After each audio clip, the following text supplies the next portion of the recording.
Durante a Revolução Francesa, houve o período da Contra-Revolução, liderado pelo rei Luís XVI.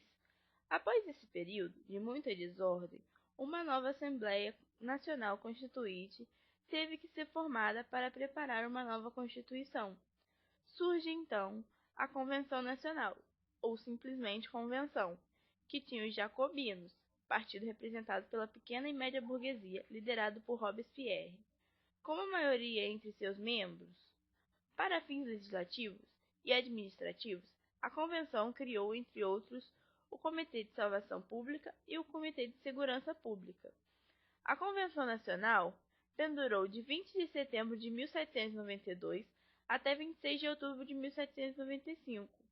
Foi sucedida pelo Diretório, que teve início em 2 de novembro de 1796. A mobilização dos exércitos populares gerou uma nova etapa na Revolução Francesa, dispondo das armas e favoráveis à radicalização do processo revolucionário. Os sans-culottes tornaram-se maioria nas sessões da Assembleia Francesa, em consequência ao predomínio das alas radicais. O novo governo ordenou a execução de Luís XVI em janeiro de 1793. Assustados com a radicalização do processo, os países absolutistas resolveram se mobilizar contra a Revolução.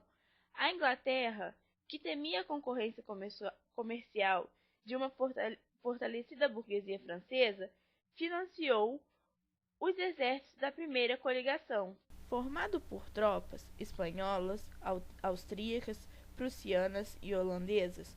Um exército internacional se juntou contra a Revolução. Ao mesmo tempo em que esses exércitos se organizavam, a instabilidade política e econômica tomava o país de assalto.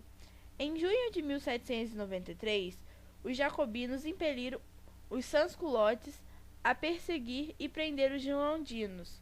Com isso, Marat, Hébert, Danton e Robespierre formaram a chamada Convenção Montanhesa, ou Jacobina. Nessa nova etapa, a Convenção passou a contar com as séries de comitês responsáveis por diferentes tarefas. O Comitê de Salvação Nacional era responsável por conter as revoltas internas. O Comitê de Salvação Pública comandava os exércitos e administrava as finanças públicas. Por último, o Tribunal Revolucionário prendia e julgava os traidores da Revolução. A instabilidade política e o clima de desordem pioraram entre 1793 e 1794, sob o mandato de Robespierre.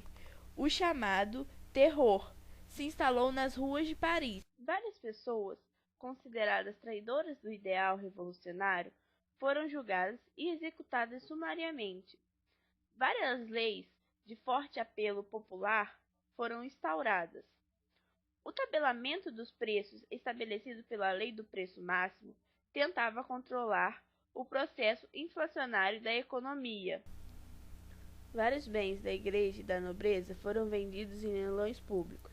O ensino público gratuito também foi outra grande medida dos revolucionários jacobinos. No plano exterior, ordenaram o fim da escravidão colonial, incentivando novos processos da independência no continente americano.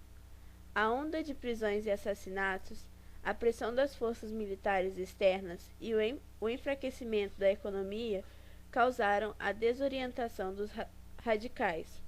A desordem chegou a tal ponto que os próprios jacobinos foram vítimas da perseguição política. Perdidos no calor dos problemas que afligiam a revolução aos jacobinos, pereceram frente ao golpe político organizado pela burguesia. Em 27 de julho de 1794, os girondinos retiraram Robespierre do comando da Convenção, com a volta do projeto político da alta burguesia. Os setores populares foram excluídos dos quadros políticos. O novo governo seria exercido por um diretório, escolhido por 5 membros, que eram escolhidos pelos deputados.